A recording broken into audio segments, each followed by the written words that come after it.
Hello, my brothers and sisters. How are you guys doing? I hope everyone is fine. So, this week, our favorite ex president of Sri Lanka went home. Like I told you in my previous video, that he has been homeless and stateless for over 2 months now. After he fled Sri Lanka and went to the Maldives, then from there he went to Singapore, and from Singapore he came to Thailand, and then he applied for asylum in the US. So we don't know how that went. Maybe he wasn't granted. That was why he had no choice but to return to his home country. Like I told you in the previous video, Gotabaya Rajapaksa can only stay in Thailand for 90 days as per Thai rules and regulation pertaining to diplomats, because he came in with a diplomatic passport. And most countries didn't even want him to come. You can see how much unpopular he has become. But before we continue with this conversation, please watch this video. He fled as president of Sri Lanka, but returned on Friday with nowhere to go.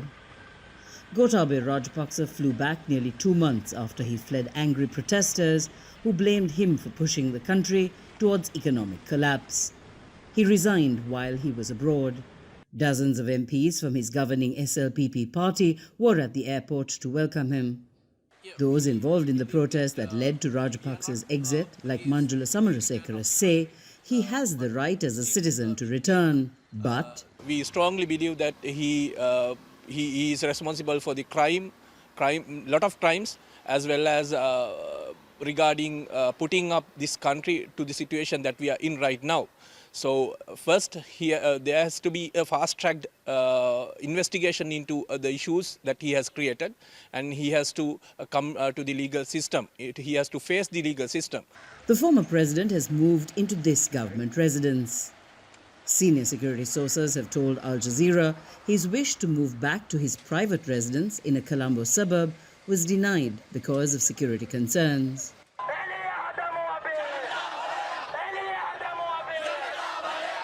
Rajapaksa became the target of a movement called the Gota Go campaign 2 years into his term. Protesters blamed him and his government for mismanagement, bad decisions, and corruption that drove Sri Lanka to its worst economic crisis in memory. Okay, my fellow brothers and sisters, you have seen in the video that Rajapaksa is now home. He's gone to his home country. And this should serve as an example for most leaders. You work for the people. The people are your employer. You are there to serve the people, not yourself. And when the people said that you are not doing a good job, you should leave, then I think you should leave. Because Rajapaksa was never meant to leave the country. The people only wanted him to step down because of the mess he created. The economy of Sri Lanka was in a free fall, and the president was seen as the one who didn't do a good job. So he was blamed for the economic crisis Sri Lankans were facing.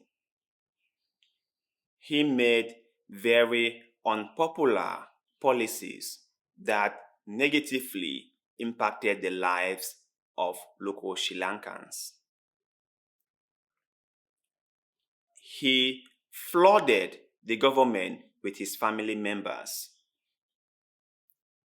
He was the president, his brother was the prime minister, and the other brother was the minister of finance. I think at the peak of his reign over Sri Lanka, there were about 5 of them in the government. And he did a very, very terrible job. the Sri Lankans were left suffering. And they told him, "Sir, we love you. Sir, you are our brother. You are our father. You are our husband. But, sir, it's high time you leave because you've not done a good job. In fact, you've done a very, very terrible job." And he said, "No, I won't go. Let me hang on for just a little longer." And he stayed. But the people said, "No way, you have to go."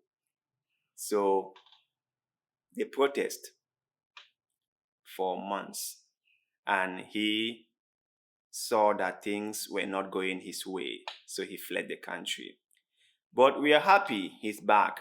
This is the time he will have to face the consequences of his action. And I know there will be investigation carried out. And if he committed any offense or did anything that he was not supposed to do, then he will have to face the law.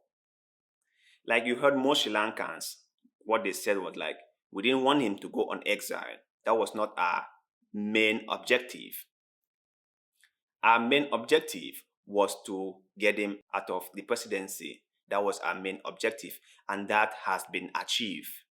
So he is just a common citizen like any one of us. So he has a right to come and stay, which I think is right. He's just a citizen of the country, so he can stay. This is one thing I have always appreciated with the Sri Lankans. They are very, very resolute. They took to the streets, and no matter what they faced from the police and the military, they stood their grounds. And finally, they won. So my brothers and sisters in Africa, if you guys are going through any difficulties, do not give up. Hold your ground. Success will come. Remember, success was never meant to be easy. It was meant to fight for. It was meant to struggle for. So do not give up if things don't go your way. Fight for, struggle for, and eventually things will go your way. So my brothers and sisters in Sri Lanka, share your thoughts with us. What do you think about the return of your ex-president, Gotabaya Rajapaksa? And what do you think awaits him now? Will he be prosecuted for some violations that we don't know yet?